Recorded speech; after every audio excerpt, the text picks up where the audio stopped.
Good morning dear student of class 10 कक्षा 10वीं के विद्यार्थियों। जैसे कि हम लास्ट वीडियो में जो हमने पढ़ा था विभिन्न वैज्ञानिकों के बारे में, आज हम उसी के आगे शुरुआत करते हैं प्रफुल्ल चंद्र रॉय से। प्रफुल्ल चंद्र रॉय कौन थे? देखो कि इनका जन्म बंगाल के फुलन खुलना जिले के ररूली कत्तीपाड़ा गाँव में 2 अगस्त 1861 में हुआ। जो ये प्रफुल्ल चंद्र रॉय थे, इनका जन्म पश्चिम बंगाल जो जिसे हम कहते हैं इसके फुलन खुलना जिला है, वहाँ जिला था फुलन खुलना, उसमें गांव था ररूली कत्तीपड़ा। इस गांव में 2 अगस्त 1861 को इनका जन्म हुआ। इनके पिता का नाम था हरिश्चंद्र रॉय, जो कि मध्यम वर्ग के गृहस्थ तथा फारसी के विद्वान थे। मतलब ये मीडियम फैमिली से बिलोंग करते थे और इनके पिता जो थे वो फारसी जो है, अगर हम देखें लैंग्वेज होती है, ठीक है, उसके विद्वान थे। इन्होंने अपनी स्कूली शिक्षा गाँव के मॉडल स्कूल से तथा कलकत्ता के सुप्रसिद्ध हेयर स्कूल तथा एल्बर्ट स्कूल से प्राप्त की। देखो शुरुआत में जब गांव में रहते थे तो अपनी प्रारंभिक शिक्षा तो इन्होंने गांव में मॉडल स्कूल से करी। उसके बाद ये कलकत्ता गए, कलकत्ता के हेयर स्कूल और एल्बर्ट स्कूल से इन्होंने बाकी की शिक्षाएं प्राप्त करी। इन्होंने 1879 में एंट्रेंस परीक्षा पास करके कॉलेज शिक्षा का प्रारंभ मेट्रोपोलिटन इंस्टीट्यूट से किया। अब देखो 1879 में इन्होंने एंट्रेंस एग्ज़ाम दिया कॉलेज के लिए और उसको पास किया और मेट्रोपोलिटन इंस्टीट्यूट से इन्होंने कॉलेज की शिक्षा शुरू की, ठीक है, जहाँ से विज्ञान विषयों के अध्ययन के लिए प्रेसिडेंसी कॉलेज जाना पड़ता था।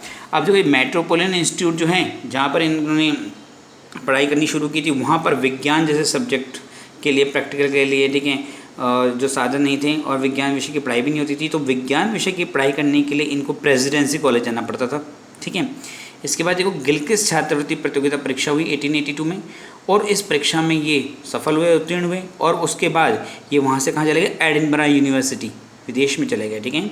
और फिर इनका विदेश की यूनिवर्सिटी में सिलेक्शन हुआ और ये वो वहाँ आगे की पढ़ाई करने के लिए एडिनबरा यूनिवर्सिटी चले गए, ठीक है। डॉक्टर राय के सहपाठियों में वहाँ इनके जो दोस्त वगैरह बने, ठीक है, उनमें केमिस्ट्री के सुप्रसिद्ध विद्वान प्रोफेसर जेम्स बाकर, FRS अलेक्जेंडर स्मिथ और हफ मार्शल थे। इनके संपर्क में आकर इनकी केमिस्ट्री के प्रति रुचि बढ़ी। देखो ये सब केमिस्ट्री के प्रसिद्ध विद्वान थे। अब इन्हीं प्रसिद्ध विद्वानों के संपर्क में आकर के प्रफुल्ल चंद्र रॉय की भी केमिस्ट्री के फील्ड के अंदर रुचि बढ़ी और वे एडिनबरा यूनिवर्सिटी के उपसभापति भी चुने गए। बाद में इसी यूनिवर्सिटी के वो उपसभापति भी चुने गए, इन्होंने इलेक्शन लड़ा, वहाँ पे उस उपसभापति चुने गए। भारत वापस लौटने पर, जब वो भारत वापस लौटे तो डॉक्टर रॉय प्रेसिडेंसी कॉलेज के सहायक प्रोफेसर के पद पर नियुक्त हुए। जिस कॉलेज में पढ़ने जाते थे उसी कॉलेज में सहायक प्रोफेसर के पद पर इनकी नियुक्ति हुई।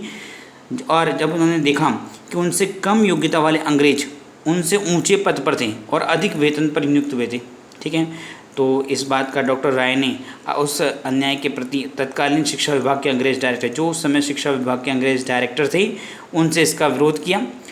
तो उल्टा डायरेक्टर नहीं, अगर हम देखें व्यंग्यात्मक लहजे में, ठीक है, व्यंग्यात्मक रूप में इनसे क्या कहा, यदि आप इतनी योग्य केमिस्ट हैं, अगर आप इतनी अच्छी केमिस्ट्री पढ़ाते, इतनी योग्य केमिस्ट हैं, तो कोई व्यवसाय क्यों नहीं चलाते, तो अपना कोई बिजनेस क्यों नहीं शुरू करते।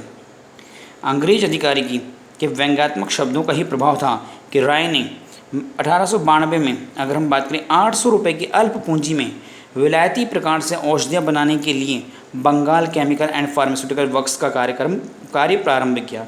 और फिर अगर हम देखें ये बात इनके दिल में इतनी चुभी कि प्रफुल्ल चंद्र रॉय ने अपनी खुद की ही, अगर हम देखें, मेडिसिन बनाने की, दवाइयाँ बनाने के कारखाना लगा दिया, जिसका नाम रखा Bengal chemical and pharmaceutical works, ठीक है। यह कारखाना प्रगति का करोड़ों रुपए के टर्नओवर का कारखाना बन गया। धीरे धीरे ये इतना अधिक फैलने लगा कि ये करोड़ों रुपए का जो है 800 रुपये से शुरू किया था और अब करोड़ों रुपए का ये कारखाने में तब्दील हो गया। इनसे प्रेरणा लेकर के अनेक लोगों ने उद्योगों में अलग अलग प्रकार से अलग जगह बनाने का प्रयास किया और फिर 19 जून 1944 को 83 वर्ष की उम्र में इनका निधन हो गया। तो ये थे हम प्रफुल्ल चंद्र रॉय, ठीक है। इसके आगे हम पढ़ेंगे